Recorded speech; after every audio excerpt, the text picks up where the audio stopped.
اللہ اللہ اللہ اللہ اللہ اللہ اللہ۔ السلام علیکم ورحمۃ اللہ وبرکاتہ۔ الحمدللہ رب العالمین، اللہم صلی علی محمد۔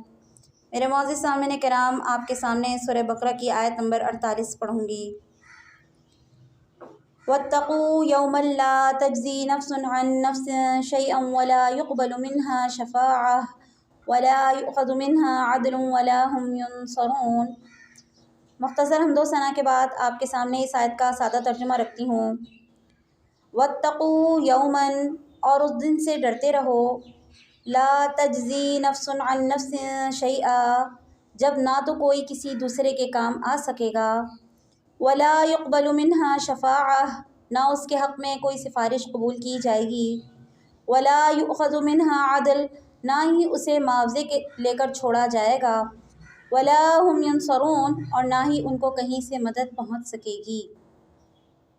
مفسرین قرآن تفاسیر میں تحریر کرتے ہیں، اللہ یہاں یہود و نصارہ کے غلط عقیدے کا جواب اس آیت کے ذریعے دے رہا ہے کہ عذاب سے نجات کی جو 4 صورتیں ہیں ان میں سے کوئی بھی ان کے کام نہ آئے گی، یعنی کہ کوئی شخص کسی دوسرے کا بوجھ اٹھانے کو تیار نہ ہوگا، دوسرا نہ کسی کی سفارش کام آئے گی، تیسرا نہ وہ فدیہ دے کر چھوٹ سکے گا، چوتھا اور نہ ہی اللہ کے مقابلے میں وہاں اس کا کوئی حامی اور مددگار ہوگا۔ لہٰذا خوب سوچ سمجھ لو کہ محض انبیاء کی اولاد ہونے کی بنا پر تم کبھی اپنے کرتوتوں کی سزا سے بچ نہ سکو گے۔ یہ درست ہے کہ قیامت کے دن انبیاء اور صلحاء گناہ گاروں کے لیے سفارش کریں گے، لیکن اس سفارش کی شرائط کچھ ایسی ہیں کہ سفارش پر تکیہ کرنا مشکل ہے۔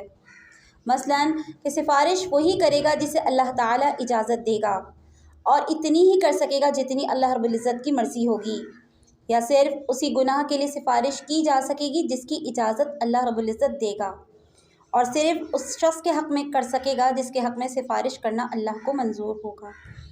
یعنی یہ حقیقی معنوں میں خوف زدہ اور ڈرا دینے والا دن ہے کہ جس دن کوئی کسی کا نہ ہوگا، نہ مال و دولت کام آئے گی، نہ رشتہ داری، نہ کسی کا عہدہ، نہ کسی کا دباؤ، بادشاہی صرف اللہ کی ہوگی۔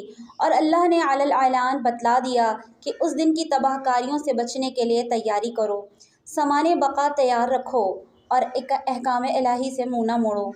اللہ تعالیٰ نے قصہ بنی اسرائیل کا آغاز کیا اور ذکر کیا اس کا، تاکہ ہمیں یعنی امت محمدیہ اور باقی دنیا کو ماضی میں کیے گئے ان احسانات اور انعامات کا بتائے کہ ان انعامات اور احسانات در حقیقت یہ آزمائش کی بھٹیوں میں سے ایک بھٹی ہے۔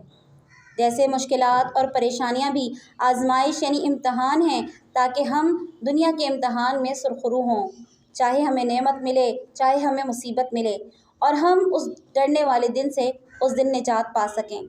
قصہ بنی اسرائیل کا جزوی آغاز ہو چکا ہے، اور یکے بعد دیگر ان نعمتوں کا ذکر ہوگا جو اللہ رب العزت نے بنی اسرائیل کے اوپر کی۔